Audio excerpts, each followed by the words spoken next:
काफ़ी सारी महिलाएं हैं वो खुद से पिल्स ले लेती हैं, तो क्या वो सेफ है? हमारे पास ज़्यादातर आज की डेट में केसेस अनमैरिड यंग गर्ल्स के होते हैं जो प्रेग्नेंट हो जाती हैं और फिर वो घर से छुप के आती हैं और वो अबॉर्शन चाहती हैं और फटाफट चाहती हैं। अब अबॉर्शन किसका कर सकते हैं, किसका नहीं कर सकते हैं, एक ये सवाल आता है। तो उसके 5 क्राइटेरिया लेट डाउन है इंडियन लॉ में।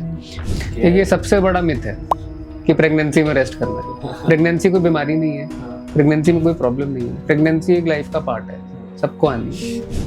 जब तक बच्चा अंदर है, कॉम्प्लिकेशन नहीं है, आप काम करो, कोई रेस्ट की जरूरत नहीं है। तो आज के टाइम पे ये डेटा बड़ा क्यों सिजेरियन का? सबसे पहले तो ये चीज़ है क्योंकि पेशेंट्स खत्म हो गई हैं, डॉक्टर्स में भी और पेशेंट्स में भी।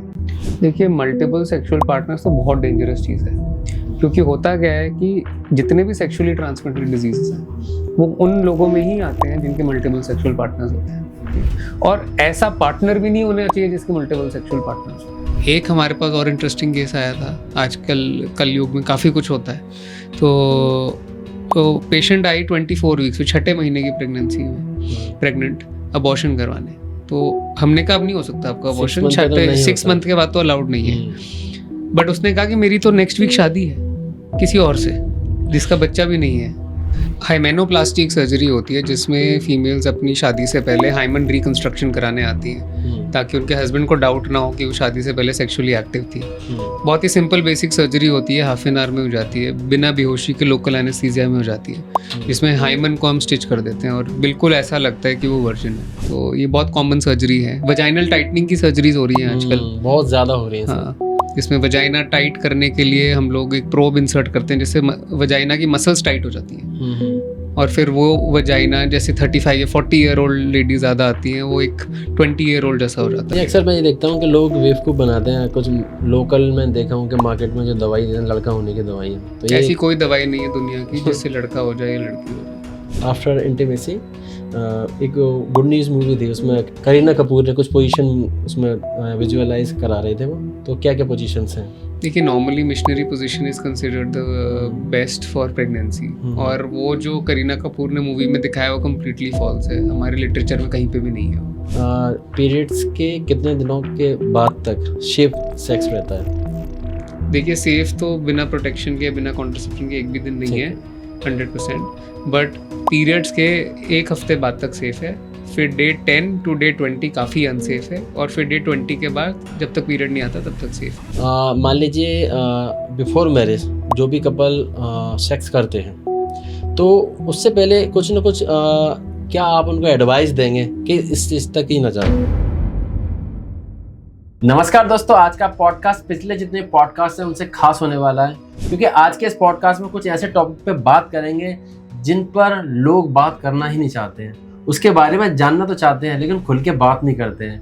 जैसे कि अगर मैं बात करूं, शादी से पहले लोग जो संबंध बनाते हैं, शादी से पहले जो इंटीमेसी करते हैं, उसके बाद पिल लेना या गूगल पर सर्च करके खुद का इलाज कर लेते हैं, ये उनके लिए कितना खतरनाक हो सकता है। आज के इस पॉडकास्ट में हम बात करने वाले हैं महिलाओं के स्वास्थ्य के बारे में और उनसे जुड़ी समस्याओं के बारे में, जैसे महिलाओं में PCOS, PCOD की बीमारी क्यों होती है और उसको कैसे क्योर किया जा सकता है। और साथ ही हम बात करने वाले हैं इस पॉडकास्ट में प्रेगनेंसी कंसीव कैसे करनी चाहिए, प्रेगनेंसी कंसीव करने का सही तरीका क्या है, IVF कैसे किया जा सकता है, IVF की क्या कॉस्ट होती है। साथ ही साथ इस पॉडकास्ट में हम बात करेंगे अनवांटेड प्रेगनेंसी को कैसे रोका जा सकता है या फिर उसे रोकने का क्या सही तरीका होना चाहिए। बिफोर मैरिज अगर किसी को प्रेगनेंसी कंसीव हो गई है तो अबॉर्शन के क्या क्या रूल्स हैं, कब कब आप अबॉर्शन करा सकते हैं लीगली तौर पर, ये सब आप जानेंगे। तो आज हमारे साथ इन बातों पर डिस्कस करने के लिए आज हमारे खास मेहमान हैं डॉक्टर मनन गुप्ता जी। आपका बहुत बहुत स्वागत है। Thank you. तो शुरुआत करते हैं। सर, अबॉर्शन को लेके ना काफ़ी सारे लोगों के मन में अवेयरनेस होनी चाहिए, जो मुझे लगता है, क्योंकि लोगों को अभी तक इसके बारे में प्रॉपर नॉलेज नहीं है कि अबॉर्शन कितने स्टेज में कराया जा सकता है, कितने तरीक़ों से कराया जा सकता है। काफ़ी सारी महिलाएं हैं वो खुद से पिल्स ले लेती हैं, तो क्या वो सेफ़ है? देखिए, अबॉर्शन में खुद से पिल्स लेना तो बिल्कुल भी सेफ़ नहीं है। अबॉर्शन कराने से पहले एक क्वालिफाइड गायनेकोलॉजिस्ट से एक अल्ट्रासाउंड कराना बहुत इम्पोर्टेंट है, क्योंकि होता क्या है कि कितने साइज़ की प्रेगनेंसी है, 1 प्रेगनेंसी है या 2 प्रेगनेंसीज़ हैं। प्रेगनेंसी ट्यूब में तो नहीं है, जो कि रेयर होता है बट हो सकता है। प्रेगनेंसी ट्यूब के अलावा 3rd प्लेस पे जैसे कि ओवरी में तो नहीं है, वो भी रेयर है बट हो सकता है। अगर ऐसी कंडीशन में पिल्स ले ली तो वो महिला की जान के लिए भी खतरा हो सकता है। और साइज़ कितना है प्रेगनेंसी का, पिल्स की डोज उस साइज़ पे डिपेंड करती है। अगर एक प्रेगनेंसी की जगह ट्विन प्रेगनेंसी है तो जो लेडी है बिना अल्ट्रासाउंड के उसको ये नहीं पता चलेगा कि ट्विन है या सिंगल प्रेगनेंसी है, तो वहाँ पे भी काफ़ी डेंजरस हो सकता है। तो बिना किसी डॉक्टर के कंसल्ट करे और अल्ट्रासाउंड कराए बिना तो बिल्कुल भी पिल्स नहीं लेनी चाहिए। आजकल लोग गूगल पर आजकल क्या करते हैं, लोग गूगल पर सर्च किया और खुद ही डॉक्टर बन जाते हैं। तो शायद इसी वजह से कुछ प्रॉब्लम फेस करते हैं। जैसे आप बताते हैं आपके पास मल्टीपल केसेस आते हैं, तो सबसे ज़्यादातर केस कैसे रहते हैं, थोड़ा सा उसके बारे में बताइए। हमारे पास ज़्यादातर आज की डेट में केसेस अनमैरिड यंग गर्ल्स के होते हैं जो प्रेग्नेंट हो जाती हैं और फिर वो घर से छुप के आती हैं और वो अबॉर्शन चाहती हैं और फटाफट चाहती हैं। और बीइंग डॉक्टर्स हमारा कंसर्न रहता है कि ये इसकी हेल्थ को प्रॉब्लम ना हो, ये सेफ़ रहे, क्योंकि वो इतनी ज़्यादा एंग्शियस होती हैं, परेशान होती हैं कि उनको होता है कि मैं किसी तरह अबॉर्शन करा के बस यहाँ से चले जाऊँ। बट हमारा ये कंसर्न होता है कि हम आपकी बॉडी के साथ उनको उसमें दवाइयाँ दे रहे हैं या उसमें सर्जरी कर रहे हैं, तो आपको लॉन्ग टर्म प्रॉब्लम नहीं आनी चाहिए। अबॉर्शन के साथ साथ मैं आईवीएफ का डॉक्टर हूँ। वही लेडी मेरे पास 5 साल बाद अगर आईवीएफ कराने आ जाए तो मुझे बहुत गिल्टी फील होगा कि वहाँ पे सेफली नहीं हुआ शायद, इसलिए ये 5 इयर्स बाद मेरे पास इसलिए आ गए क्योंकि अब इसके बच्चे नहीं हो रहे। तो अबॉर्शन एक बहुत ही सेंसिटिव टॉपिक है और बहुत ही सेंसिटिव इशू है। अगर आपको प्रेगनेंसी हो जाए, किसी भी लेडी को प्रेगनेंसी हो जाए, तो बेझिझक एक डॉक्टर के पास आइए। जो रजिस्टर्ड एमटीपी क्लिनिक्स है हमारे देश में, जिनको गवर्नमेंट ने परमिशन दी है एमटीपी करने के लिए, वहाँ पे एक लॉ है कि हम लोग उसका नाम भी नहीं पूछते। हमें सिर्फ एज से कंसर्न होता है कि वो एक माइनर नहीं होनी चाहिए। नंबर से एडमिशन करते हैं, कम्प्लीटली कॉन्फिडेंशियल रहता है और उसकी आइडेंटिटी रिवील नहीं होती और सिर्फ उसका साइन चाहिए होता है। अगर वो अपने पार्टनर के बिना भी आ जाए, पेरेंट्स के बिना भी आ जाए और एडल्ट है, तो हम लोगों को ज़रूरत नहीं है उसका नाम भी जानने की। अच्छा, आपने अभी तक कितनी प्रैक्टिस कर रखी है? मान लीजिए किसी को अगर ऐसा इशू है और ये वीडियो देख भी रहा है, तो आप पे बिलीव करके वो आपके पास आएगा, तो थोड़ी बहुत आपके बारे में जानकारी चाहेगा, तो आप थोड़ा अपने बारे में थोड़ा बताइएगा। मेरा नाम डॉक्टर मनन गुप्ता है और मैं एक qualified MBBS MD obstetrics and gynaecology हूँ। मेरा क्वालिफ़िकेशन मौलाना आज़ाद मेडिकल कॉलेज, जो कि सबसे ज़्यादा प्रीमियर इंस्टीट्यूट है इंडिया का, वहाँ से मैंने MBBS और MD किया है। वो करने के बाद मेरी जर्मनी में पढ़ाई करी है 1 साल, वहाँ पे मैंने लैप्रोस्कोपिक सर्जरी में ट्रेनिंग करी है। उसके बाद मैं न्यूयॉर्क में रहा कुछ टाइम, वहाँ पे मैंने IVF में ट्रेनिंग करी है। इंडिया वापस आने के बाद मैंने मैक्स साकेत, जो कि प्रीमियर इंस्टीट्यूट है, वहाँ पे लैप्रोस्कोपिक सर्जरी और रोबोटिक सर्जरी में ट्रेनिंग करी। वो ख़त्म करने के बाद मैंने 2 IVF क्लिनिक खोले दिल्ली के अलग अलग हिस्सों में, उनको सक्सेसफुली 3 साल तक चलाया। उसके बाद एक 50 बेडेड हॉस्पिटल खोला लाजपत नगर में, जिसको अब 3 साल हो गए हैं। अब 3 साल के बाद मैंने वहाँ से भी एग्जिट ले लिया, एक मल्टीनेशनल चेन को वो हॉस्पिटल रनिंग के लिए दे दिया है। और अब मैं एक इंडिपेंडेंट प्रैक्टिसिंग डॉक्टर हूँ और मैं obstetrics, gynaecology, laparoscopy, pregnancy, abortion, foetal medicine, इन सब के बारे में अच्छी जानकारी रखता हूँ, एक्सपीरियंस सर्जन हूँ और सारा कुछ ट्रीट करता हूँ। मान लीजिए बिफोर मैरिज जो भी कपल सेक्स करते हैं, तो उससे पहले कुछ ना कुछ क्या आप उनको एडवाइस देंगे कि इस चीज़ तक ही ना जाए? कि सबसे बड़ा एडवाइस कॉन्ट्रासेप्शन होता है। ठीक है, प्रोटेक्शन एक ऐसी चीज़ है जिसको लाइटली नहीं लेना चाहिए। अगर आप प्रोटेक्शन यूज़ नहीं करना चाहते या फिर आपको लगता है उसको 100% फॉलो नहीं कर सकते, तो पिल्स आती हैं जो कि काफ़ी सेफ होती हैं और उनका रिजल्ट भी 100% होता है। फॉर एग्जाम्पल, जैसे एक पिल होती है, यास्मीन कहते हैं उसको, ओरल कॉन्ट्रासेप्टिव पिल कहते हैं। जब तक आप ये पिल ले रहे हैं तो आप प्रेग्नेंट नहीं हो सकते। ठीक है, इसका कुछ टाइम पीरियड या कुछ और भी बताइए। डेली सिंगल पिल लेनी होती है यास्मीन की फॉर 21 डेज, महीने में 21 दिन लेनी होती है। आखिरी के जो 9 दिन होते हैं उसमें आयरन की टैबलेट लेनी होती है। फिर पीरियड आ जाता है, फिर पीरियड के सेकेंड डे फिर से लेनी होती है। इंडिया इस मामले में पीछे है।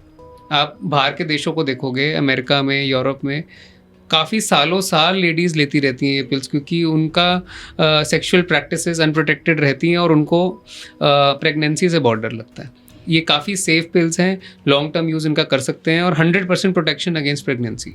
सर, तो कॉन्ट्रासेप्टिव पिल्स जो होती हैं वो सेफ रहती हैं, मतलब आगे चल के प्रेगनेंसी में कोई प्रॉब्लम तो नहीं, बिल्कुल भी नहीं आती। बहुत ट्राइड एंड टेस्टेड हैं, 10,000 महिलाओं से ज़्यादा में इनमें ह्यूमन ट्रायल्स हो चुके हैं, पेपर्स लिखे जा चुके हैं मोर देन 50 ईयर्स से ये यूज़ में है इंडिया एंड इंटरनेशनली, और आगे चल के प्रेगनेंसी आ जाती है। जब भी प्रेगनेंसी प्लान कर रहे हैं उससे 6 महीने पहले छोड़नी होती है। अभी उसी स्टेप पे एक और स्टेप आगे लेते हैं। मान लीजिए बिफोर मैरिज किसी की प्रेगनेंसी कंसीव हो गई, तो एवरेज ये होता है जो जिन बच्चों को पता नहीं होता 1 मंथ बाद पता चलता है, जब उसकी पीरियड का टाइम आता है तब पता चलता है।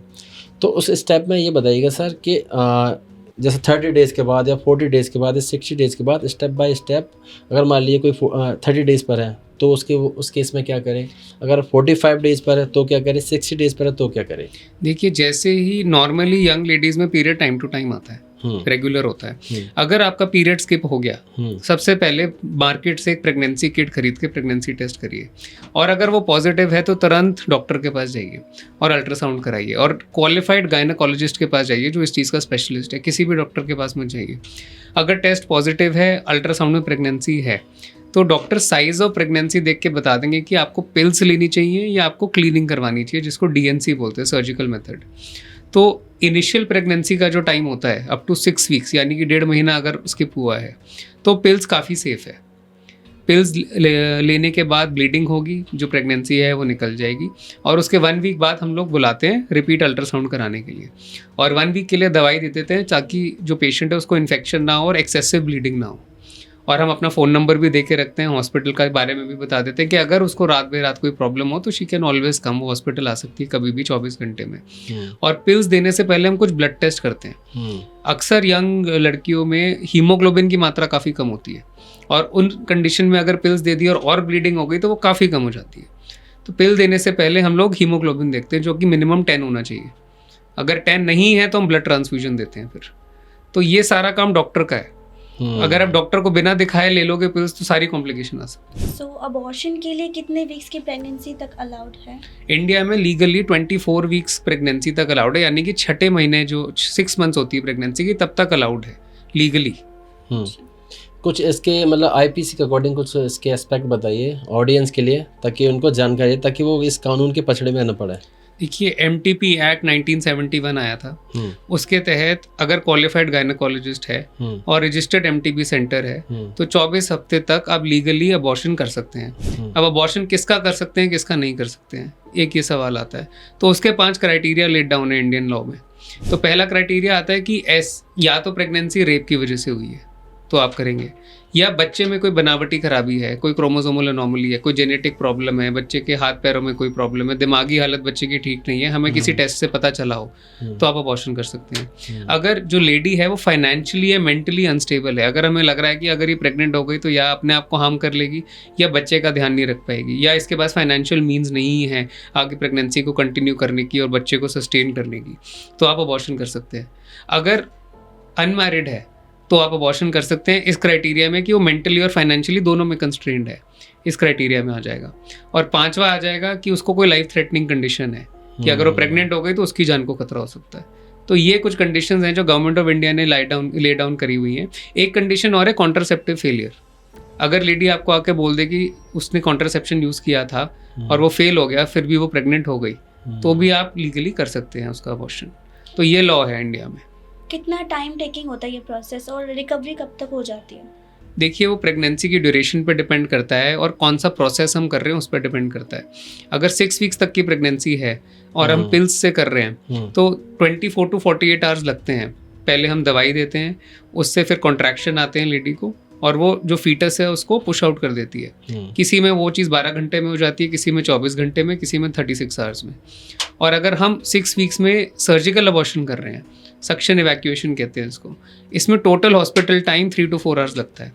जनरल एनेस्थीसिया में होता है, पूरी बेहोशी में, पेनलेस होता है, स्कारलेस होता है, कहीं कट नहीं लगता, वजाइनली एक कैन्युला डालते हैं, अल्ट्रासाउंड में देखते रहते हैं और प्रेगनेंसी वैक्यूम की मदद से बाहर आ जाती है। काफ़ी सेफ प्रोसीजर होता है और काफ़ी शॉर्ट टाइम में हो जाता है। ठीक है, अभी तक हमने बात करी जैसे कि आपने अपने ट्रीटमेंट के बारे में। अगर मैं लोकली देखूं या फिर गांव के तरीके देखूं या टायर 3 सिटीज़ जो होती हैं वहाँ लोग इतने जागरूक नहीं होते हैं, वो घरेलू उपचार की तरफ ज़्यादा फोकस करते हैं।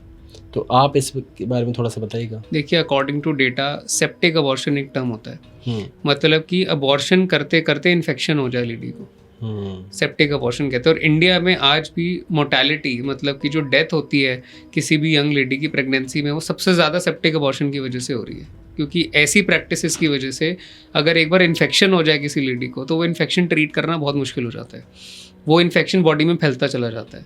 तो जो विलेजेस में या गाँव में इलीगल मेथड्स होते हैं सारे जिससे अबॉर्शन करा जाता है, वो बहुत ही अनसेफ है लेडी के लिए भी और समाज के लिए भी, क्योंकि उससे गलत मैसेज जाता है सबको।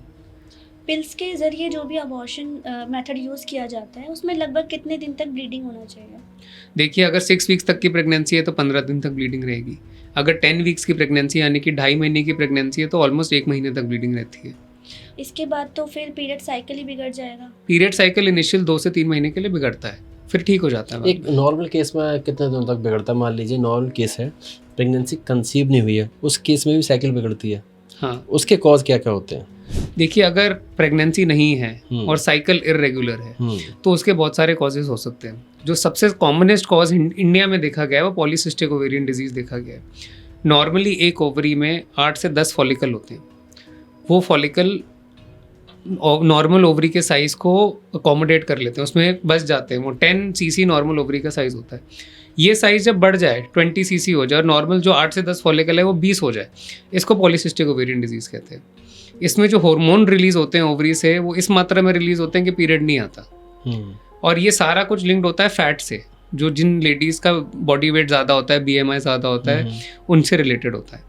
तो सबसे कॉमनेस्ट कॉज ये है। अगर ये हमें अल्ट्रासाउंड में दिख गया कि ओवरी का साइज़ बड़ा है, सिस्ट ज़्यादा है, तो हम PCOD का ट्रीटमेंट देते हैं उसको। फर्स्ट लाइन ऑफ ट्रीटमेंट इसमें वेट लॉस ही होता है। ओवरऑल कितना खर्चा आ जाता है एक अबॉर्शन के लिए? सर्जिकल अबॉर्शन कराएंगे तो खर्चा 25,000 आता है। उसमें डॉक्टर की फीस, एनेस्थेटिस्ट की फीस, मेडिसिन, इन्वेस्टिगेशंस और स्टे सब कुछ इंक्लूडेड होता है। आपके हॉस्पिटल में अगर कोई आता है तो आप कितनी सर्विसेज में दे देते हैं? मतलब सर्विसेज जो देते हैं उसकी कॉस्टिंग क्या होती है, minimum to minimum? Surgical costing हमारी 25,000 है, सर्जिकल अबॉर्शन की कॉस्टिंग, और मेडिकल अबॉर्शन की कॉस्टिंग 10,000 है। उसमें डॉक्टर की कंसल्टेशन, उनका अल्ट्रासाउंड, मेडिकल अबॉर्शन का दवाई और फॉलो अप अल्ट्रासाउंड, और जो डिस्चार्ज के टाइम पे एंटीबायोटिक्स देते हैं वो सब इंक्लूडेड। पर एक क्वेश्चन और भी है। मान लीजिए जो आपके रेडियस में, वो तो आपके क्लिनिक पे आकर, आपके हॉस्पिटल आकर आपसे परामर्श ले सकता है। मान लीजिए ये वीडियो ऑल ओवर इंडिया होगी और इंडिया से बाहर भी होगी, अगर वहाँ से अगर कोई देख रहा है, वो आपसे अगर संपर्क करना चाहता है, तो उस केस में आप उसको कैसे ट्रीटमेंट देंगे? हम लोगों के यहाँ टेली कंसल्टेशन की फैसिलिटी है।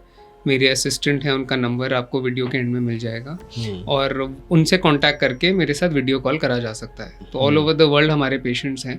मेरे पास US से, UK से, यूरोप से, अफ्रीका से बहुत पेशेंट्स आते हैं IVF कराने।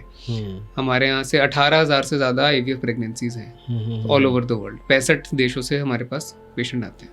आई होप अबॉर्शन को लेके काफ़ी सारे लोगों के डाउट क्लियर हो गए होंगे। अब आ जाते हैं IVF के ऊपर। तो सबसे पहले सर हमें बताइए कि IVF होता क्या है? देखिए, नॉर्मली हर मैरिड कपल को प्रेगनेंसी नॉर्मली आ जाती है जी। जिनको नहीं आती उनके लिए इलाज बना है IVF का। बच्चा पैदा करने के लिए लेडी का एक अंडा चाहिए होता है, हस्बैंड का एक स्पर्म चाहिए होता है। वो दोनों चीज़ें जब मिलती हैं उसको फर्टिलाइजेशन बोलते हैं, और वो बच्चा चिपक जाता है फीमेल में और प्रेगनेंसी आ जाती है।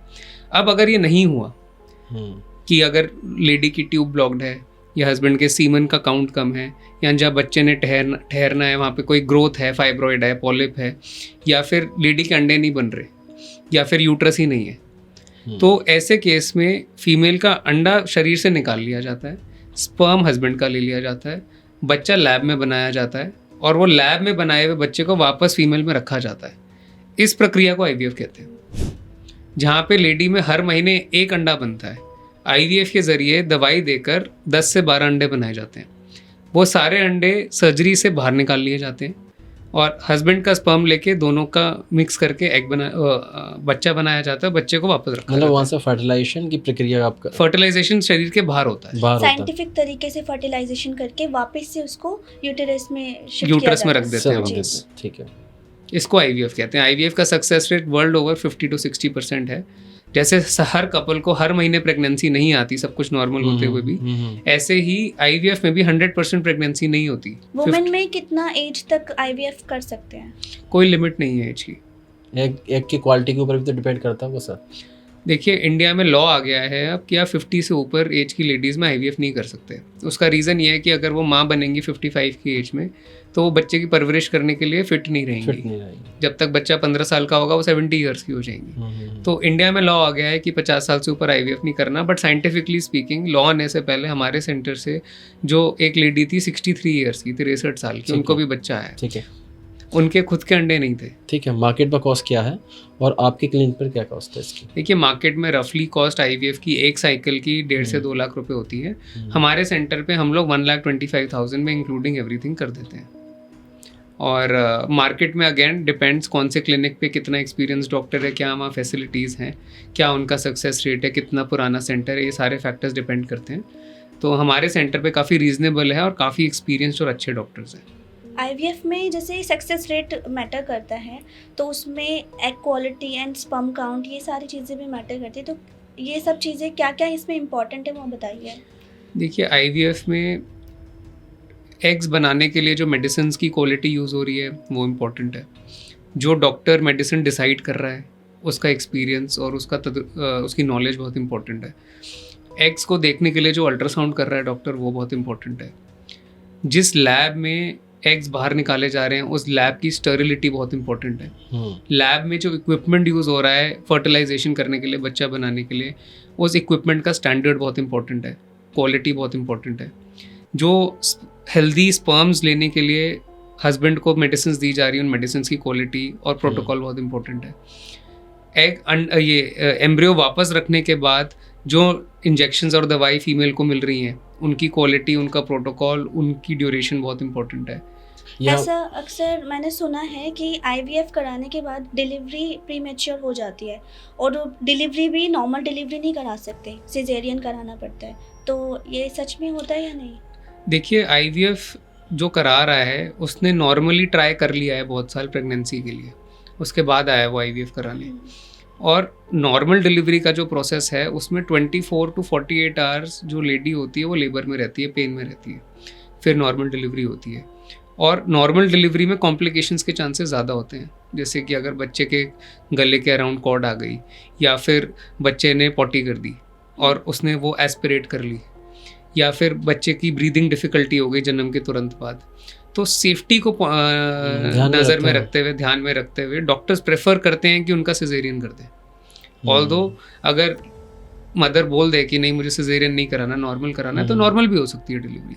बट आईवीएफ क्योंकि हाई रिस्क बन जाती है प्रेगनेंसी, क्योंकि आईवीएफ वाले पेशेंट्स की नॉर्मली एज भी ज़्यादा होती है और कॉम्प्लिकेशंस कुछ ना कुछ रही होती हैं जिसकी वजह से उनको आईवीएफ कराना पड़ रहा है, तो सिजेरियन प्रेफर करते हैं। ऐसा नहीं है कि सिजेरियन ही कराना, नहीं ऑलरेडी रिस्क ही ज़्यादा है और आईवीएफ कराए इसलिए क्योंकि वो उन्हें बच्चा चाहिए, फिर वो रिस्क क्यों लें फिर? ये एग्जैक्टली तो सिजेरियन प्रेफर करते हैं। सिजेरियन ना भी करके नॉर्मल भी करें हमने कुछ केसेस, बट सिजेरियन प्रेफर करते हैं सेफ्टी को माइंड में रखते हुए।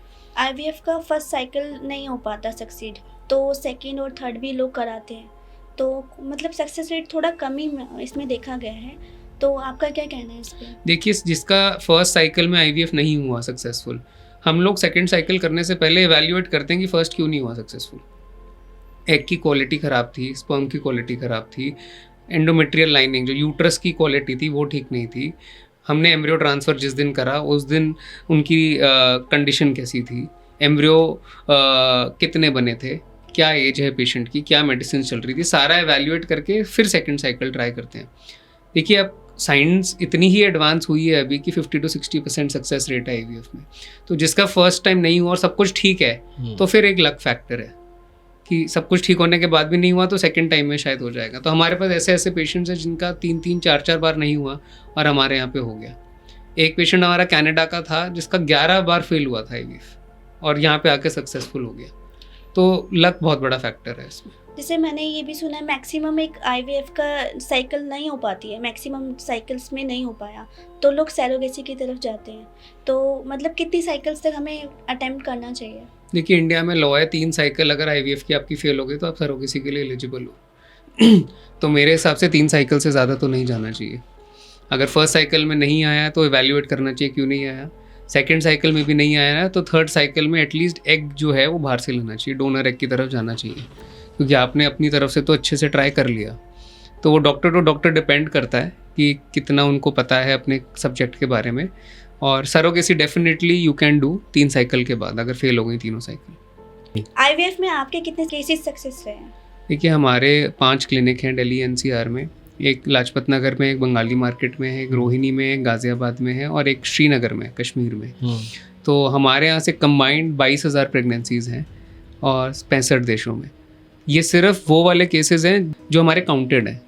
इसके अलावा भी बहुत हमारा डेटा है जो इधर उधर हो गया है, बहुत केसेस हैं। हम डेली बेसिस पे 50 से 55 पेशेंट की ओपीडी करते हैं और हमने सेलिब्रिटीज़ से लेके फ्री में भी ट्रीटमेंट करा है कुछ पेशेंट्स का, इंटरनेशनल ब्यूरोक्रेट्स का भी करा है, मंत्रियों का भी करा है। सबसे पहले कॉन्ग्रेचुलेशन, ये नंबर अपने आप में एक बड़ा अचीवमेंट है। Thank you. मैंने ये भी सुना है जो भी गायनो है वो सजेशन ये देते हैं कि 30 से पहले, अगर आपकी शादी हो गई है 30 से पहले, तो उससे पहले आप प्रेगनेंसी के लिए आप सोच सकते हैं, उसे प्लान कर सकते हैं। तो उसके पीछे कॉज क्या क्या है? सबसे पहले तो बात ये देखिए, जो फीमेल बॉडी है ना, वो चाइल्ड बेयरिंग के लिए 25 to 35 बनी है एज। उसके बाद एग की क्वालिटी पुअर होती चली जाती है, महिला की एज बढ़ती जाती है, हार्मोन के लेवल्स बिगड़ते जाते हैं और सेफ प्रेगनेंसी होने के चांसेस कम होते चले जाते हैं। हमारी साइंटिफिक टर्म्स में कहते हैं 35 एंड अबव को एल्डरली मदर कहते हैं उसको। तो 35 से पहले कर लें ताकि प्रेगनेंसी अनकॉम्प्लिकेटेड रहे, इजीली आ जाए, आईवीएफ की ज़रूरत ना पड़े, सिजेरियन की ज़रूरत ना पड़े, बच्चे की हेल्थ पे कोई असर ना हो, बच्चा हेल्दी निकल आए, वेट उसका ठीक रहे और सब कुछ अनकॉम्प्लिकेटेड वे में हो जाए। पर आज के टाइम पे शादियाँ ही लेट हो रही हैं लोगों की, तो लोग कैसे प्रेगनेंसी प्लान कर सकते हैं? हाँ, एक तरीका होता है एग फ्रीजिंग का, उसमें क्या चीज़ें रहती हैं? देखिए, जैसे उम्र के साथ एग काउंट कम होता जा रहा है और ये पता है सबको, तो टाइमली 30 से पहले अगर वो हमारे पास आ जाए तो हम उनके एग्स उसी कंडीशन में फ्रीज कर लेंगे। हम एक उनको स्टिमुलेशन देंगे जिसमें 10 से 12 एग हमें मिल जाएंगे, वो एग हम फ्रीज कर लेंगे। उन एग से बच्चा 35 या 38 की एज में भी वो करना चाहे तो उनको 30 साल वाले अंडे मिल जाएंगे जो हमारे पास फ्रोजन रखे हुए हैं। तो ऐसे बहुत केसेस हुए हैं, कुछ एक्ट्रेसेस के भी हमने करे हैं कि उन्होंने एग्स फ्रीज करा ली क्योंकि उनकी शादी लेट हो रही थी।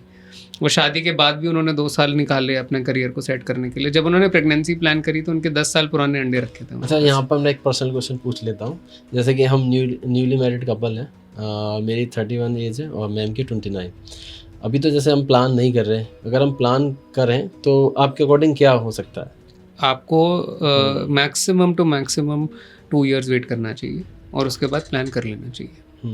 उससे टाइमली इनकी फैमिली कंप्लीट हो जाएगी और टाइमली वो बच्चे बड़े भी हो जाएंगे और इनकी बॉडी पे भी कोई इफेक्ट नहीं आएगा। अच्छा, यहाँ पर एक चीज़ और भी आती है, जैसे कि जब हम प्लान करने की, एक तो चीज़ होती है कि प्रेगनेंसी हमने अनप्लान की हो गई, वो एक केस अलग हो जाता है। मान लीजिए हम प्लान कर रहे हैं तो पहले से हमें क्या क्या प्रिकॉशन यूज़ करने हैं, किन किन बातों का ध्यान रखना है, ठीक है, हमारी डाइट क्या होनी चाहिए, हमारी उस टाइम पे लाइफस्टाइल कैसी होनी चाहिए, ये पूरा एक बार को एक्सप्लेन करिएगा सर। देखिए, अगर आप प्रेगनेंसी प्लान कर रहे हैं तो सबसे पहले तो जितनी बैड हैबिट्स हैं अगर हैं तो, जैसे स्मोकिंग, अल्कोहल, ड्रग्स जो भी हैं वो छोड़नी पड़ेंगी। उसके बाद आ जाते हैं डाइट पे। डाइट पे ऑर्गेनिक नेचुरल फूड खाना है, ठीक है, फास्ट फूड नहीं खाना है, ऑयली और स्पाइसी फूड नहीं खाना है, ऐसा कुछ भी नहीं खाना है जो स्टमक पे, ब्रेन पे, हड्डियों पे, हार्ट पे हैवी हो। अब अगर बटर खाओगे तो वो हार्ट के लिए भी अच्छा नहीं है, स्टमक के लिए भी अच्छा नहीं है। ऐसे ही जो पैक्ड फूड होता है, प्रोसेस फूड जैसे चिप्स हो गए, चॉकलेट्स हो गई, मैकडोनल्ड्स, डोमिनोज, जैसे ये अनहेल्दी फूड है, जंक फूड है, दिस इज़ नॉट गुड, ठीक है ना। ऑर्गेनिक नेचुरल फूड मतलब कि फार्म में जो ग्रो कर रहा है, वेजिटेबल्स ग्रो कर रही हैं, वो सीधा आपकी प्लेट में आए और मिनिमल स्पाइसेस के साथ आपके अंदर जाए। स्प्राउट्स बोल सकते हैं, sprouts, salads, you know, vegetables, दाल, दही, you know, all these things, ये सारी बहुत अच्छी हैं आपकी बॉडी के लिए।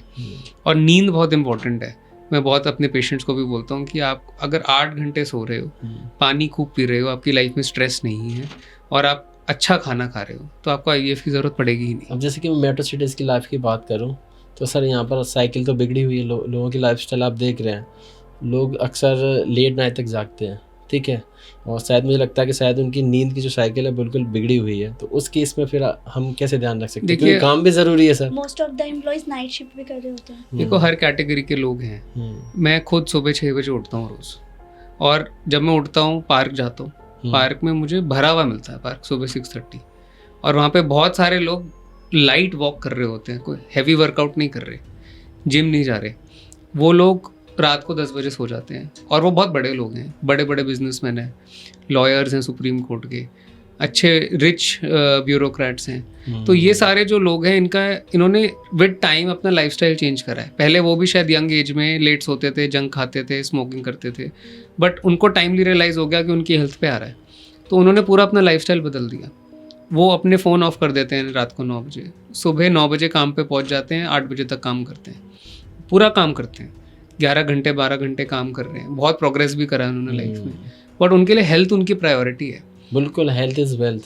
Health is wealth, definitely. Sir, IVF से फर्स्ट प्रेगनेंसी सक्सेस होने के बाद नेक्स्ट प्रेगनेंसी हमें कब तक प्लान करनी चाहिए? देखिए, इंटर कंसेप्शन पीरियड एक टर्म होता है, मतलब कि जब आपकी डिलीवरी हुई तब से लेके नेक्स्ट प्रेगनेंसी जब स्टार्ट हुई, वो कम से कम 18 महीने का होना चाहिए, कम से कम, मतलब कि 1.5 साल। अगर उससे कम होगा तो बहुत दिक्कत हो जाएगी, नेक्स्ट डिलीवरी में कॉम्प्लिकेशन आ जाएगी पेशेंट की। नॉर्मल डिलीवरी में कितना, मतलब जैसे कोई भी आईवीएफ के थ्रू नहीं हो रहा है, नॉर्मल प्रेगनेंसी है, तो उसमें कितना गैप होना चाहिए? उसमें भी मिनिमम 18 मंथ्स होना चाहिए, 18 महीने। इंटर कंसेप्शन पीरियड सेम रहता है। आईवीएफ के थ्रू होगा या सिजेरियन होगा तो कॉम्प्लिकेशन और ज़्यादा आएगी, बट नॉर्मल भी होगा तो 2 बच्चे में मिनिमम 18 महीने का गैप होना चाहिए। अब सोचिए, आपका बड़ा बच्चा 18 महीने का है या 12 महीने का है, 1 साल का है, अभी उसने बैठना भी शुरू नहीं करा है, चलना भी शुरू नहीं करा है, और आपके हाथ में दूसरा बच्चा आ जाए, तो दोनों बच्चों की परवरिश सफ़र करेगी। सिजेरियन से डिलीवरी होने के बाद रिकवरी में कितना टाइम लग जाता है? सिजेरियन के बाद रिकवरी में 15 से 20 दिन लगते हैं, बहुत ज़्यादा टाइम नहीं लगता है। 4 दिन बाद हम लोग डिस्चार्ज कर देते हैं। अच्छा, यहाँ पर ये भी चीज़ है, सिजेरियन की बात ही कर रहे हैं, तो सिजेरियन के इतने केस बढ़ क्यों रहे हैं? साथ ही साथ इसमें ये भी बताइएगा कि सिजेरियन से बचने के लिए मान लीजिए पता चल गया कि प्रेगनेंसी ऑलरेडी कंसीव हो चुकी है, तो सिजेरियन से बचने का माइंडसेट तो रहता ही है हर लेडी का, क्योंकि ऑब्वियस ही बात है, हर कोई ऑपरेशन नहीं कराना चाहता। तो उस केस में क्या क्या आप सोच सकते हैं? देखिए, मेरी एक पूरी वीडियो है यूट्यूब पे जिसमें मैंने बात करी है कि सिजेरियन से कैसे बचा जाए। बाकी मैं यहाँ पे ब्रीफली मैं बता देता हूँ कि अगर आप प्रेग्नेंट हैं और सिजेरियन से बचना चाहते हैं तो सबसे पहले तो स्ट्रेस छोड़ना पड़ेगा, क्योंकि जब स्ट्रेस होता है ना तो बच्चे की ग्रोथ पे भी असर आ जाता है, ग्रोथ कम हो जाती है, बच्चे की मूवमेंट भी कम हो जाती है, और आपको बाकी प्रॉब्लम शुरू हो जाती है, जैसे कि हाइपरटेंशन, डायबिटीज़, स्ट्रेस की वजह से। तो प्रेग्नेंट हैं, डरिए मत, सिजेरियन से बहुत सेफ सर्जरी होती है। बाकी स्ट्रेस छोड़ दीजिए, वाटर इनटेक पूरा लीजिए, स्लीप एडिक्वेट लीजिए। उसके बाद जो मेजर पॉइंट है, पेल्विक एक्सरसाइज और योगा पे आ जाते हैं। 6 मंथ्स टू 9 मंथ्स का जो पीरियड होता है प्रेगनेंसी में, आखिरी 3 महीने जो होते हैं, उसमें पेल्विक एक्सरसाइजेस करनी होती है ताकि नीचे का जो रास्ता है वो फ्लेक्सिबल हो जाए और बच्चा वहां से निकल पाए। सिजेरियन क्यों करा जाता है? सिजेरियन तब करा जाता है या तो डिलीवरी हो ही नहीं रही, नॉर्मल पेन आ रहे हैं, बच्चा नीचे नहीं आ रहा, डिलीवरी नहीं हो रही, सिजेरियन कर दिया, या फिर और बाकी कंडीशंस होती है जिसमें बच्चे का वजन जितना होना चाहिए उससे कम है, तो बच्चे की जान को खतरा है नॉर्मल डिलीवरी में। तो अगर बच्चे का वजन ठीक है, नीचे का रास्ता पूरा है, और जो मदर है उसको बीपी, डायबिटीज जैसी कोई प्रॉब्लम नहीं है, तो नॉर्मल डिलीवरी हो जाएगी।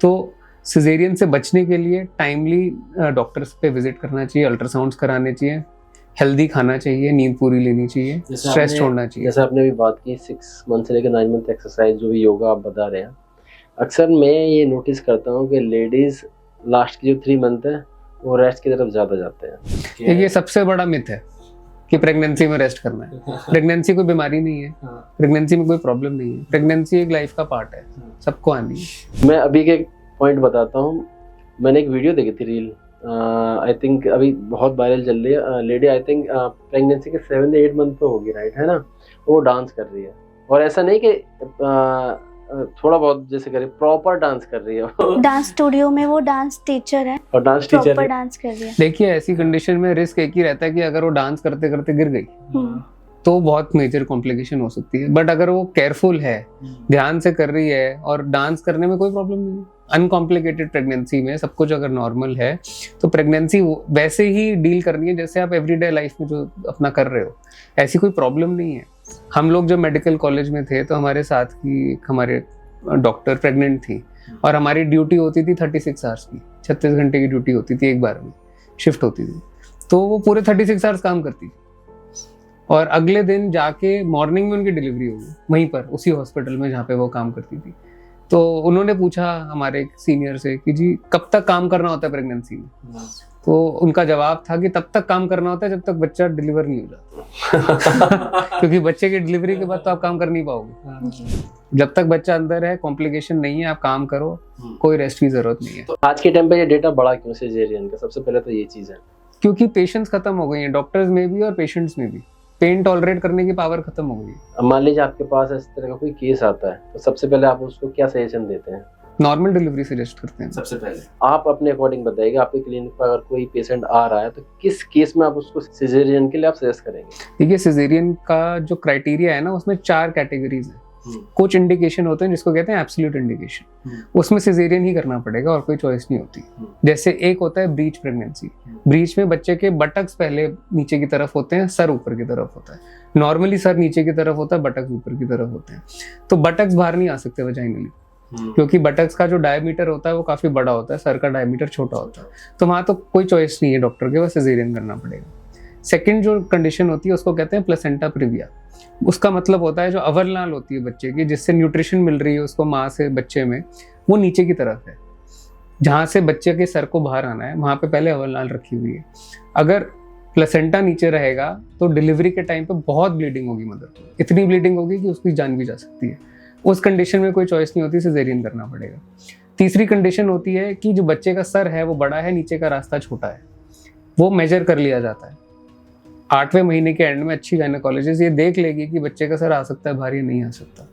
तो अगर वो रास्ता ही छोटा है, इसको कहते हैं केफालो पेल्विक डिस्प्रपोर्शन, बच्चे का सर बड़ा है रास्ता छोटा है, तो इस केस में भी सिजेरियन करना ही पड़ेगा। अब कुछ कंडीशंस ऐसी हैं जिसमें सिजेरियन कर भी सकते हैं, नहीं भी कर सकते, उसको कहते हैं रिलेटिव इंडिकेशन। जैसे कि बच्चे के गले के अराउंड कॉर्ड बंधी हुई है, तो ऐसे में एक्चुअली कोई रिस्क नहीं होता, बट मदर्स घबरा जाती हैं, कुछ डॉक्टर्स भी घबरा जाते हैं कि अगर डिलीवरी के टाइम पे वो कॉर्ड टाइट हो गई तो बच्चे की सांस अटक सकती है। तो वहाँ पे हम लोग ट्राई करते हैं कि सेफली नॉर्मल डिलीवरी ही कर लें, सिजेरियन करने की जरूरत ना पड़े।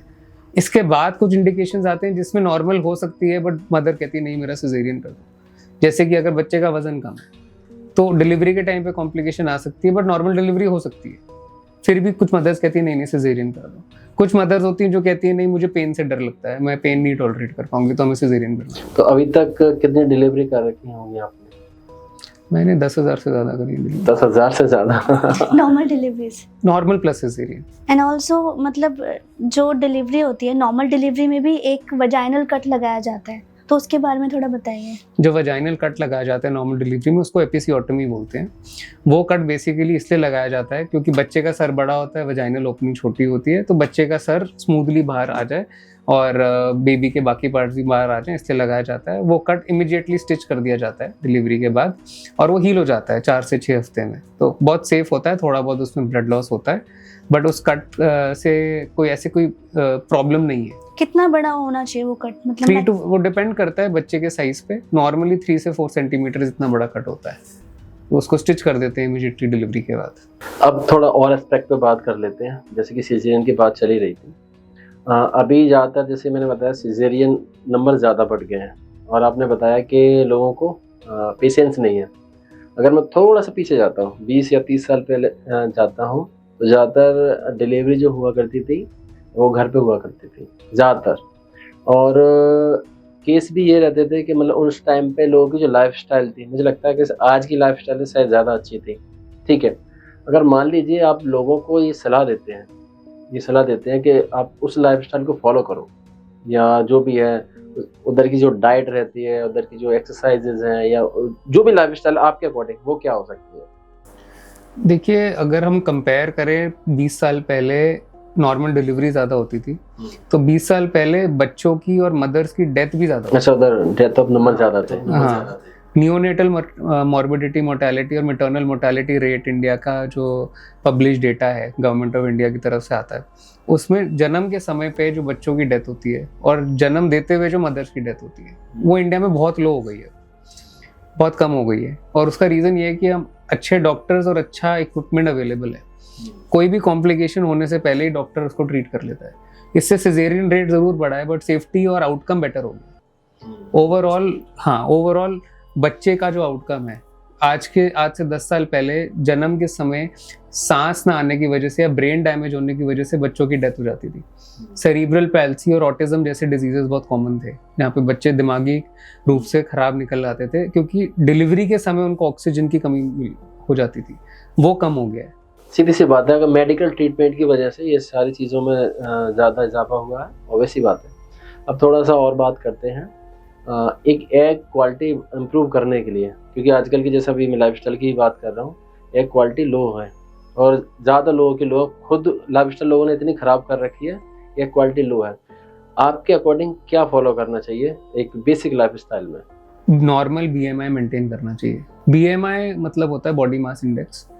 ये एक रेशो होता है वेट का और हाइट का। अगर आपकी हाइट 5'8" है मान लीजिए, उसके अकॉर्डिंग आपका BMI 18 to 25 के बीच में होना चाहिए। तो अपना BMI कैलकुलेट कर लीजिए।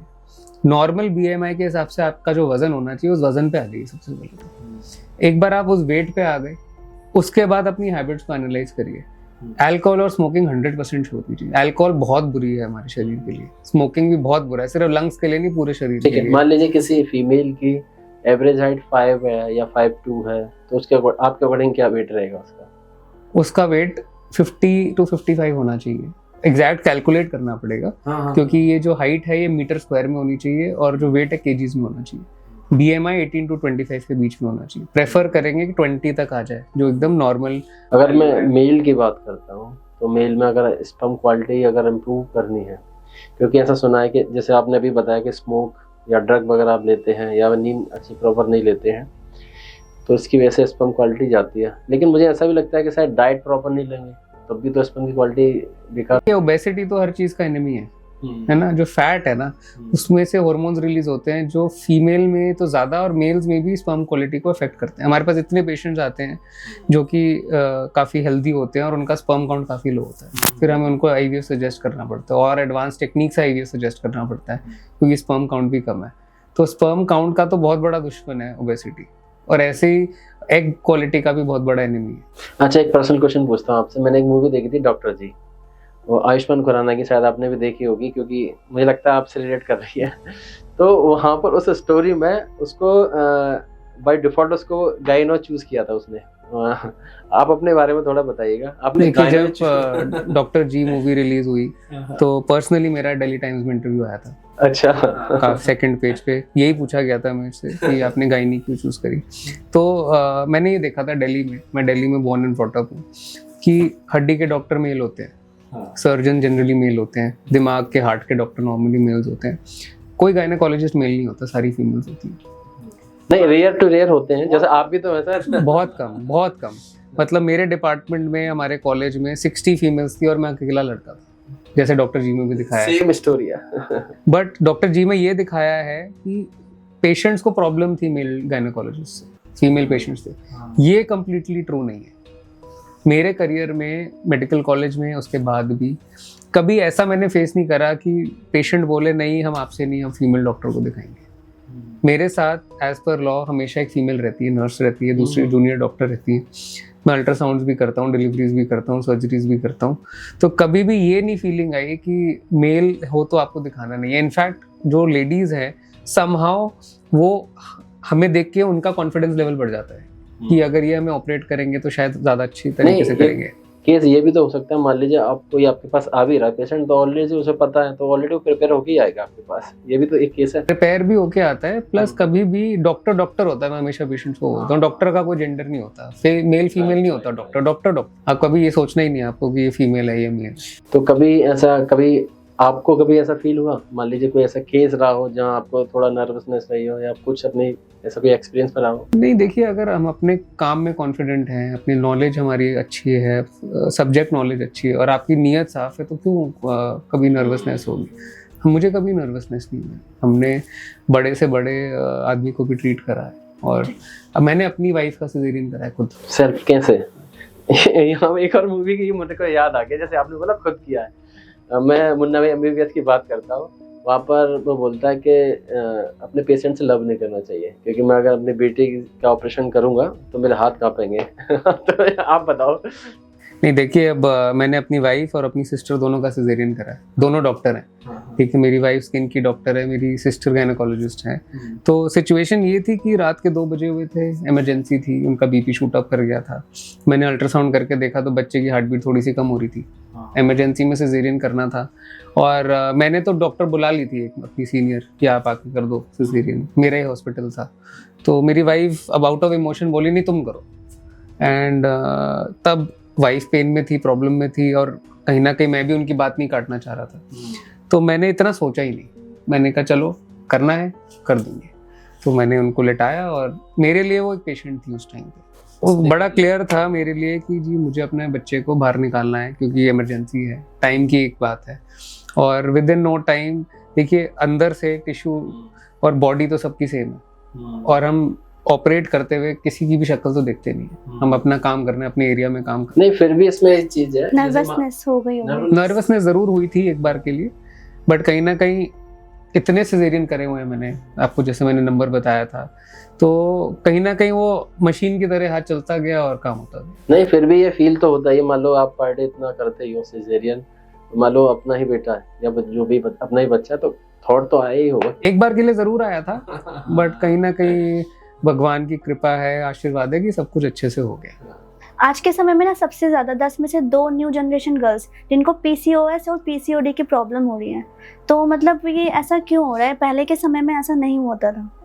पीसीओडी लाइफस्टाइल डिसऑर्डर है, ओबेसिटी से होता है। आप कभी भी पतली लड़की नहीं देखोगे जिसको पीसीओडी है। सारी जो हेल्दी और फैट लड़कियां होती हैं उन्हीं को पीसीओडी होता है, क्योंकि उसकी जो साइंस है ना पीसीओडी की, ओवरीज पे एडिपोज टिश्यू जो फैट होता है उससे हार्मोन रिलीज करके एक्ट करते हैं और वो एग की फॉर्मेशन को बढ़ा देते हैं। तो लाइफस्टाइल की वजह से है। आज से 20 साल पहले, आज भी अगर आप विलेजेस में चले जाओ आपको मैकडॉनल्ड्स नहीं मिलेगा, है ना, आपको जंक फूड मिलेगा ही नहीं। अब वहाँ फार्म है, फार्म में जो खाना है वही आपकी प्लेट पे आएगा। टोटली नेचुरल फूड है, नेचुरल फूड है, एंटरटेनमेंट नहीं है, रात को सोते हो आप, वहाँ पे डिजिटल मीडिया कम है, यूट्यूब पे नहीं है लोग। सो जो विलेजेस हैं वहाँ पे पीसीओडी नहीं है, और जो शहर है वहाँ पीसीओडी है। सीधा सा यही निकल के आ रहा है इसमें निष्कर्ष जो भी है, कंक्लूजन, कि लाइफस्टाइल के अंतर है। वहाँ लाइफस्टाइल कुछ और है, यहाँ लाइफस्टाइल कुछ और है। फिर भी इसके क्या सिम्टम्स होते हैं? किसी गर्ल्स को क्या फेस करना पड़ेगा? देखिए पीसीओडी के भी स्टेजेस होते हैं, mild, moderate, severe PCOD classification है। जो सबसे पहले इरेगुलर साइकिल्स हो जाएंगी पीसीओडी में, हर महीने साइकिल नहीं आएगी, हर महीने आ रही है तो number of days of flow change हो जाएगा। ठीक है, किसी की 2 दिन ब्लीडिंग है तो उसको 4 दिन होगी, किसी की 4 दिन है तो उसको 8 दिन होगी, ब्लीडिंग कंटिन्यूस रहेगी। ये इनिशियली होता है। इसके अलावा वेट गेन होगा, काफ़ी डिसप्रोपोर्शनेट वेट गेन होता है, और आप सोचते हो मैं खा नहीं रही, मैं मेरी डाइट नॉर्मल है, फिर भी मेरा वेट गेन होता जा रहा है, क्योंकि हार्मोन का जो लेवल है वो चेंज हो जाता है। 2 हार्मोन होते हैं बेसिकली, LH FSH कहते हैं इनको, luteinizing hormone, follicle stimulating hormone. इनका रेशो रिवर्स हो जाता है। मतलब नॉर्मली LH ज्यादा होता है, FSH कम होता है, इसमें FSH ज्यादा हो जाता है, LH कम हो जाता है। मॉडरेट टू सिवियर पीसीओडी में हेयर ग्रोथ शुरू हो जाती है फेस पे।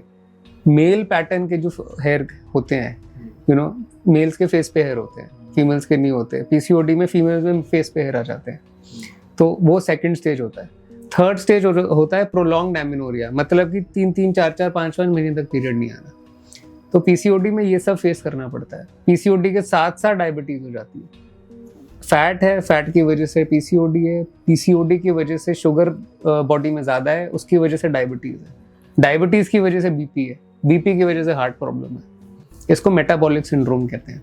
तो इसको क्योर कैसे किया जा सकता है सबसे सेफेस्ट तरीके से? देखिए first line of treatment again weight loss and lifestyle modification होता है। अगर weight 5 kilo 5% of body weight अगर आपने कम कर लिया तो ये सिम्टम्स धीरे धीरे चेंज होने शुरू हो जाते हैं। अगर नहीं कर पा रहे लाइफस्टाइल मॉडिफिकेशन तो ऑफ कोर्स मेडिकेशन तो है ही, बट वो लास्ट रिजॉर्ट होता है। सेफ तरीका लाइफस्टाइल चेंज होता है। वेट कम करिए, एक्सरसाइज करिए, डाइट चेंज करिए, कैलोरी डेफिसिट डाइट कहते हैं, कार्बोहाइड्रेट्स और कैलोरीज कम करनी है डाइट में, तो अपने आप पीसीओडी ट्रीट हो जाता है। यंग लड़कियों में हम कभी दवाई नहीं देते पीसीओडी, कहते हैं कि आप वेट कम करो। मेरे से तब बात करना जब आपका 5 किलो वेट कम हो जाएगा। दवाई तो है ही, पर वो इतनी अच्छी नहीं होती। पहले दोनों में कुछ डिफरेंस है, पीसीओएस एंड पीसीओडी? नहीं, PCOS is polycystic ovarian syndrome, PCOD is polycystic ovarian disease. Polycystic ovarian syndrome जो होता है उसमें that is also accompanied by diabetes and metabolic syndrome जो मैंने आपको बताया। और PCOD का मतलब होता है हम सिर्फ ओवरीज की बात कर रहे हैं। तो ये फ़र्क होता है। इस कंडीशन में फिर प्रेगनेंसी कंसीव करना भी मुश्किल रहता है। डेफिनेटली मुश्किल हो जाता है, बिकॉज पीसीओडी में क्वालिटी कम हो जाती है। हमारे आईवीएफ के इतने पेशेंट्स होते हैं जो पीसीओडी होते हैं, इसलिए उनकी प्रेगनेंसी नहीं ठहर पा रही, या अगर प्रेगनेंसी आ भी जाती है पीसीओडी के पेशेंट में तो वो अबॉर्शन हो जाता है, खुद ही हो जाता है। मान लीजिए जैसे कि बिफोर मैरिज मेल के या फीमेल के मल्टीपल पार्टनर्स होते हैं, अक्सर ऐसा होता है, खासकर मेट्रो सिटीज़ में ये चीज़ ज़्यादा चल रही है, तो इस केस में क्या क्या प्रिकॉशन हो सकता है? देखिए, मल्टीपल सेक्सुअल पार्टनर्स तो बहुत डेंजरस चीज़ है, क्योंकि होता क्या है कि जितने भी सेक्सुअली ट्रांसमिटेड डिजीजेस हैं वो उन लोगों में ही आते हैं जिनके मल्टीपल सेक्सुअल पार्टनर्स होते हैं। और एक बार सेक्सुअली ट्रांसमिटेड डिजीज आ गया तो बहुत कम डिजीजेस ऐसे हैं जो कम्प्लीटली क्योरेबल हैं। तो मल्टीपल सेक्सुअल पार्टनर्स तो बहुत ही अनहेल्दी हैबिट है, और स्पेशली फीमेल्स के लिए, मोर देन मेल्स फीमेल्स के लिए, क्योंकि फीमेल्स में तो मल्टीपल सेक्सुअल पार्टनर्स के बाद एक इन्फेक्शन होता है जिसको एचपीवी बोलते हैं। एचपीवी अगर हो गया तो सर्वाइकल कैंसर के चांसेस काफ़ी बढ़ जाते हैं, और सर्वाइकल कैंसर हो गया तो फिर तो या तो लाइफ जाएगी या फिर आपकी लाइफ खराब हो जाएगी, या तो आप रेडियोथेरेपी कीमोथेरेपी की तरफ चले जाओगे, या अल्टीमेटली आपको सर्जरी करानी पड़ेगी। तो multiple sexual partners, young age में इतनी नॉलेज नहीं होती लोगों को, ठीक है, तो मल्टीपल सेक्सुअल पार्टनर्स तो बिल्कुल भी नहीं होने चाहिए, और ऐसा पार्टनर भी नहीं होना चाहिए जिसके मल्टीपल सेक्सुअल पार्टनर्स हो। हम लोग अपने साइंस में बोलते थे कि मल्टीपल सेक्सुअल पार्टनर्स और having partners with multiple sexual partners both are going to affect your health. कभी भी आपके पार्टनर में फाउल स्मेलिंग डिस्चार्ज हो, वजाइनल ब्लीडिंग हो, या पेनाइल एरिया में कोई भी लीजन हो, स्पॉट हो, या एक्सेसिव इचिंग हो, तो you have to be very careful. ठीक है, यहाँ पर एक मिथ और भी है एचआईवी वाला, थोड़ा इस मिथ को क्लियर कर दिए। जैसे कि मल्टीपल सेक्सुअल पार्टनर में एचआईवी का कितना परसेंटेज रहता है, और एचआईवी जो है और किन किन तरीके से और हो सकता है? बहुत ज़्यादा मिथ है सोशल मीडिया पर इसका। मल्टीपल सेक्सुअल पार्टनर्स में एचआईवी का रिस्क ज़्यादा है, क्योंकि वर्ल्ड में एचआईवी काफ़ी प्रेवलेंट है, यूरोप में, अफ्रीकन कंट्रीज़ में इंडिया से ज़्यादा है। अगर किसी के मल्टीपल सेक्सुअल पार्टनर्स हैं और one of the partners is African और यूरोपियन, और वो इंडिया ले आया एचआईवी के सिम्टम ना एचआईवी होने के 5 साल तक नहीं आते, वो कैरियर रहता है, ब्लड टेस्ट करा के कोई चेक कराता नहीं है, पर वो ट्रांसमिट करता जा रहा है एचआईवी को, जिससे भी whoever he is having sex with।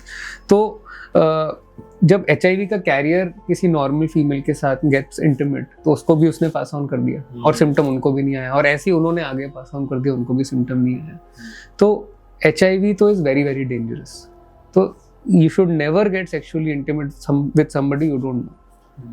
पहले उसको जानिए, उसके साथ टाइम बिताइए, कम से कम 6 महीने 1 साल निकालिए, उसके बाद इंटीमेट होइए, बिकॉज आपकी हेल्थ पे आ जाएगा। इमोशंस एक चीज़ है, बट आप उसको जानते ही कितने लोग समझते नहीं है इस चीज़ को। फिर भी किसी के साथ आप पार्टनरशिप कर रहे हो, या तो मैरिज हो रही है या फिर पार्टनरशिप कर रहे हो, तो ऐसे में कौन कौन से टेस्ट हमें करा लेने चाहिए जिससे हम लोग सेफ रहें? देखिए, मेरे हिसाब से तो पूरा एक फिजिकल एग्जामिनेशन का पैनल आता है हर स्टैंडर्ड लैब में, doctor Lal path lab, Dang path lab, जितनी भी लैब्स हैं, उसमें वायरल मार्कर्स होते हैं, hepatitis, HIV, syphilis, chlamydia, gonorrhoea, ये सारे सेक्सुअली ट्रांसमिटेड डिजीजेज हैं। तो ये पैनल तो करा ही लेना चाहिए। इसके मार्केट कॉस्ट क्या है और आपके यहाँ कॉस्टिंग क्या है? मार्केट कॉस्ट एक पूरे फिजिकल पैनल की अंदाजन 8 से 9 हज़ार रुपये होती है। हमारे क्लिनिक पे 5000 में हो जाएगा सारा कुछ। सारे वायरल मार्कर्स के टेस्ट हो जाएंगे, ब्लड टेस्ट हो जाएंगे, एचआईवी का टेस्ट हो जाएगा, बेसिक पैप स्मीयर जो एक फीमेल का होता है जिससे पता चल जाता है कि इनको कोई सेक्सुअली ट्रांसमिटेड डिजीज तो नहीं है, वो हो जाएंगे। मेल का सीमन एनालिसिस हो जाएगा, पता चल जाएगा कि कोई और प्रॉब्लम तो नहीं है, इन्फेक्शन तो नहीं है प्राइवेट पार्ट्स में, ये सब पूरा एग्जामिनेशन हो जाएगा। तो आई थिंक लोगों को करवाना चाहिए, अगर कुछ किसी के माइंड में कुछ ऐसा डाउट है अपने पार्टनर को लेकर, बिल्कुल कराना चाहिए। हमारे पास बहुत इंटरेस्टिंग केसेस भी आए हैं पीछे, एक तो बताइएगा। तो एक पीछे केस आया था जिसमें जो वाइफ थी वो प्रेग्नेंट थी, बट हस्बैंड अलग रहते थे, वो मर्चेंट नेवी में थे, वो मिले ही नहीं थे। अब वो अबॉर्शन कराने आई थी और वो चाहती थी कि हस्बैंड को पता ना चले। हाँ, और आई हस्बैंड के साथ ही थी, तो काफ़ी कॉम्प्लिकेटेड था। वो मुझे फ़ोन करके पहले बोल रही थी कि आप हस्बैंड से मत डिस्कस करिए, और ये मत बताइएगा कि प्रेगनेंसी पहले हो गई थी उनके वापस आने से। और हस्बैंड मुझझसे अलग से यही पूछ रहे थे कि कब से हुई है ये प्रेग्नेंट, ये बताइए। तो मैं काफ़ी डिफ़िकल्ट पोजीशन में आ गया था, क्योंकि मेरे डिसीजन की वजह से उनका डिवोर्स हो जाता। हाँ, तो प्रेगनेंसी मार्च में देखी थी हमने, वो 4 महीने की थी, हस्बैंड जनवरी में आए थे वापस, तो प्रेग्नेंट वो हो गई थी दिसंबर में, तो वो पुलिस को लेके आए, वो बहुत लोगों को उन्होंने प्रेशराइज करा हमें, बट हम लॉ फॉलो करते हैं, हम आइडेंटिटी रिवील नहीं करते, हमने नहीं बताया उनको। एक हमारे पास और इंटरेस्टिंग केस आया था, आजकल कलयुग में काफ़ी कुछ होता है, तो पेशेंट आई 24 वीक्स में, 6ठे महीने की प्रेगनेंसी में प्रेग्नेंट, अबॉर्शन करवाने। तो हमने कहा अब नहीं हो सकता आपका अबॉर्शन, 6 मंथ के बाद तो अलाउड नहीं है, बट उसने कहा कि मेरी तो नेक्स्ट वीक शादी है किसी और से जिसका बच्चा भी नहीं है। तो इस पे मैंने अलग से भी वीडियो बनाई थी एक, तो शादी कैसे करूँगी मैं, तो फिर उसका कोई सोल्यूशन नहीं था। मैंने कहा तो आप शादी के बाद डिलीवर करिए बच्चे को, रखिए उसको, तो पॉसिबल भी कैसे होता? हाँ, तो फिर उन्होंने शादी कर ली। फिर शादी के बाद फिर आ गई कि आप कर दीजिए। मैंने कहा अब तो नहीं हो सकता, अब तो बिल्कुल ही पॉसिबल नहीं है। तो फाइनली फिर उन्होंने शादी के बाद अपना जो ओरिजिनल उनका पार्टनर था उससे शादी करी और इस शादी को तोड़ा। तो ये भी काफ़ी यूनिक एक्सपीरियंस था। सेक्सुअली ट्रांसमिटेड डिजीज के तो बहुत केसेस आते हैं, वाइफ अपने हस्बैंड्स को लेके आती है कि इनको चेक करिए। तो मतलब ये मैं जानना चाह रहा हूँ, मतलब इस तरह के आपके पास केस आते हैं, क्या माइंडसेट रहता है ऐसे लोगों का? ये लोग बहुत कैजुअल हैं अपनी लाइफ को लेकर। अच्छा। हाँ, इन लोगों को ये सेक्सुअली काफ़ी ज़्यादा एक्टिव और अनकंट्रोल्ड हैं। मतलब ना इनको अपनी ना तो हेल्थ की परवाह है, ना रेपुटेशन की परवाह है, और ना लॉन्ग टर्म नहीं सोच पाते, इन द मोमेंट कर लेते हैं जो उनको क्या ठीक मतलब लगता है। ये लस्ट बोल सकता हूँ इसको? लस्ट, हाँ, लस्ट ही है ये। एक और वायरल टॉपिक है जिसपे बहुत कम ही लोग बात करते हैं, हाइमन सर्जरी, जो बिफोर मैरिज बहुत सारी गर्ल्स प्रेफर करती हैं ताकि वो अपने हस्बैंड के सामने एक्सपोज नहीं करना। हम करते हैं हाइमन सर्जरी, हाइमेनोप्लास्टी कहते हैं इसको। जी। हाइमेनोप्लास्टी एक सर्जरी होती है जिसमें फीमेल्स अपनी शादी से पहले हाइमन रिकंस्ट्रक्शन कराने आती हैं ताकि उनके हस्बैंड को डाउट ना हो कि वो शादी से पहले सेक्सुअली एक्टिव थी।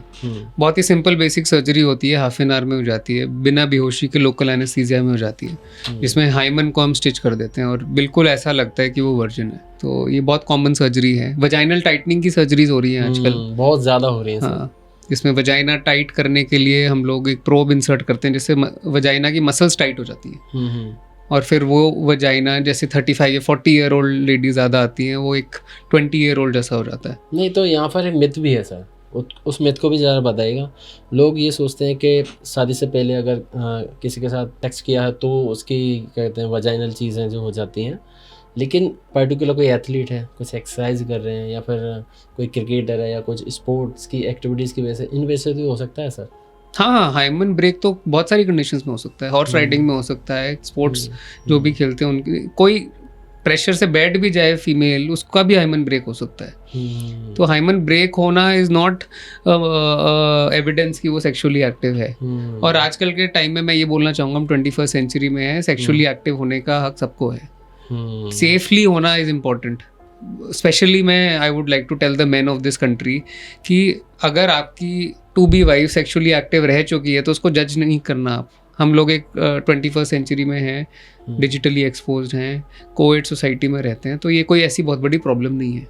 वो रह चुकी है, वो उसका पास्ट था, वो पास्ट में रहेगा। पर आई थिंक अभी भी ये चीज़ें कंसर्न में हैं, तभी लोग ये वाली सर्जरी कराने आते हैं। कंसर्न में डेफिनेटली हैं, बट हम मूव फॉरवर्ड कर रहे हैं।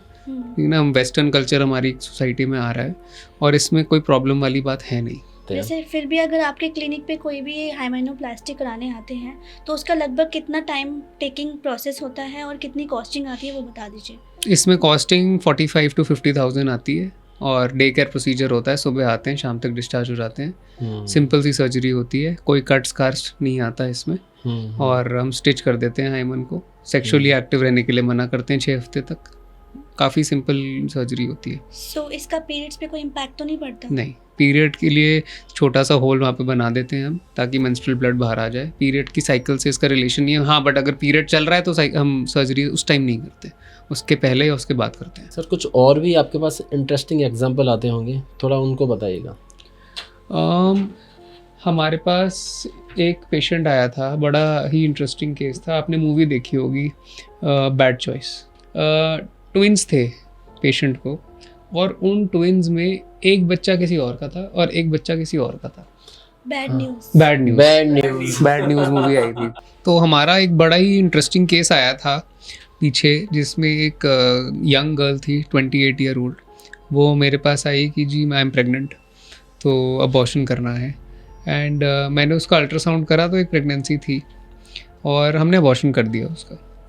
फिर वो समहाउ 15 दिन बाद फिर आई कि जी अभी भी मेरा टेस्ट पॉजिटिव आ रहा है। तो मैंने कहा ऐसा तो नहीं हो सकता, मैंने आपका अबॉर्शन करा है और मेरे पास अल्ट्रासाउंड की फिल्म है जो मैंने आपका अबॉर्शन करा है, तो उसमें तो आपकी एक ही प्रेगनेंसी थी, तो ये दूसरी प्रेगनेंसी कैसे आ गई विद इन 15 डेज? आ ही नहीं सकती, पॉसिबल ही नहीं है। तो फिर मैंने कहा मैं आपका रिपीट अल्ट्रासाउंड करता हूँ। तो मैंने रिपीट अल्ट्रासाउंड करा और मैंने देखा एक और बेबी है। तो मैं काफ़ी शॉक हो गया, क्योंकि ये मेरे करियर में पहली बार हुआ कि अबॉर्शन मैंने करा, उसका मेरे पास अल्ट्रासाउंड है और 15 दिन के बाद उतने ही साइज़ का दूसरा बेबी। तो फिर मैं 2 मिनट के लिए सोचता रहा कि कैसे हो गया, ये पेशेंट अलग तो नहीं है, ये कैसे हो गया। फिर मुझे रियलाइज़ हुआ कि ये वही चीज़ हुई है जो बैड न्यूज़ मूवी में हुई थी। एक्चुअली मैं वो रियल केस तो नहीं है। रियल केस था कि उस लेडी का एक साइकिल में 2 प्रेगनेंसीज थी और 2 अलग अलग प्रेगनेंसीज थी, 2 अलग अलग लड़कों से एक ही बार में।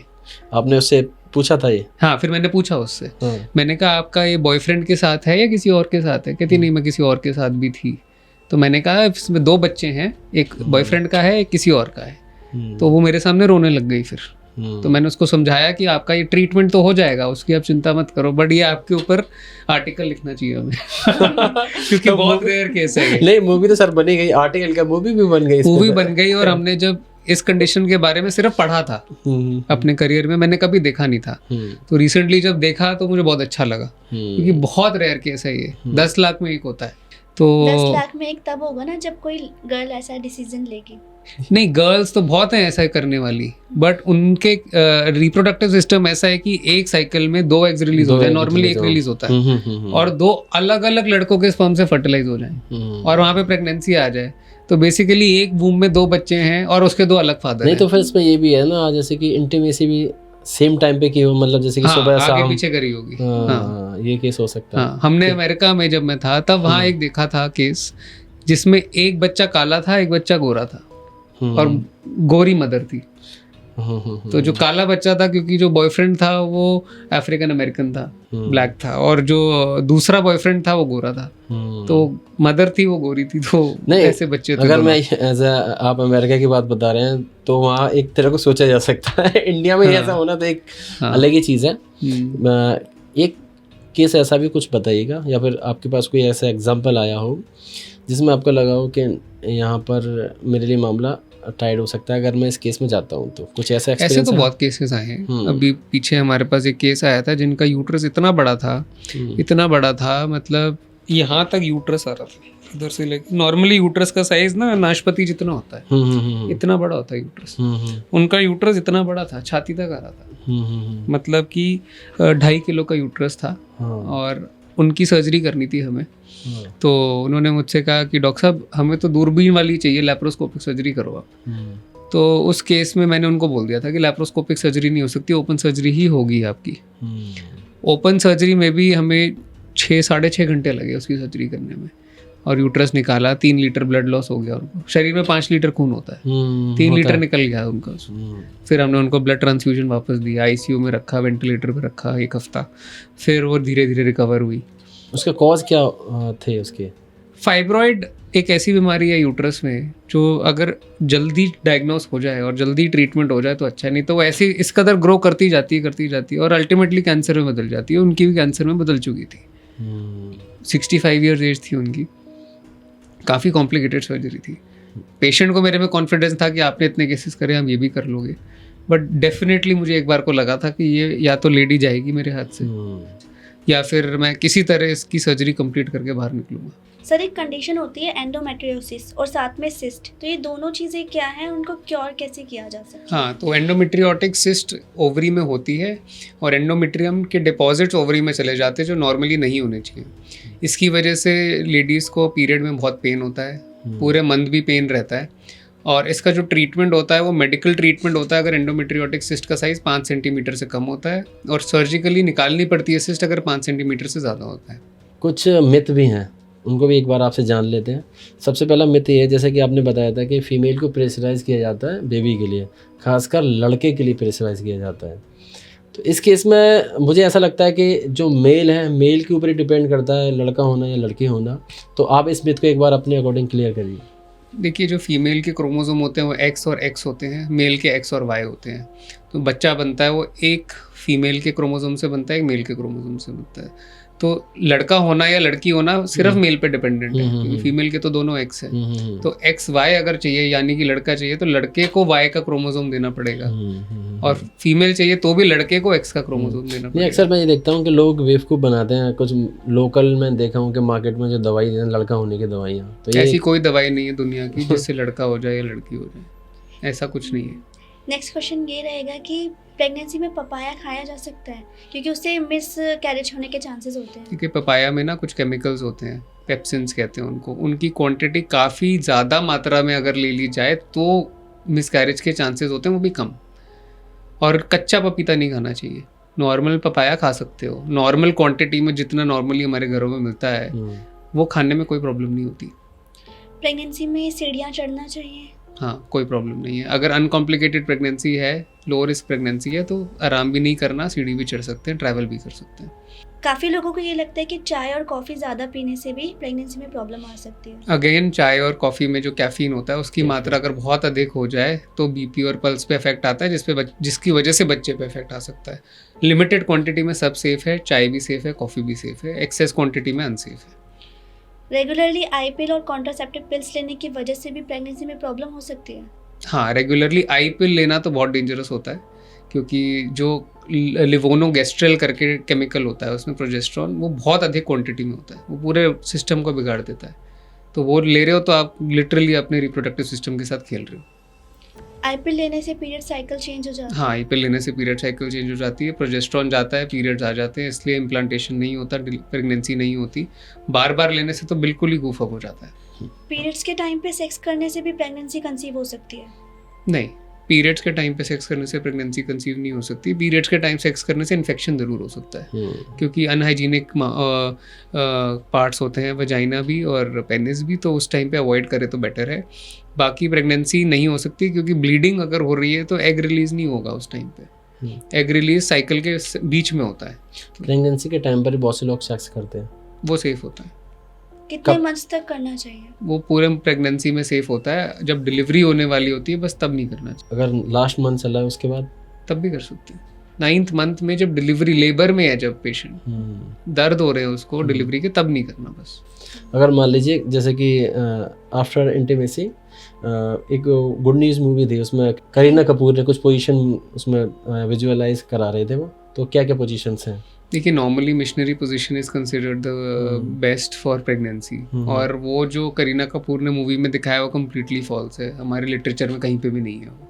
हाँ, साइंटिफिक कोई बेसिस नहीं है उसका।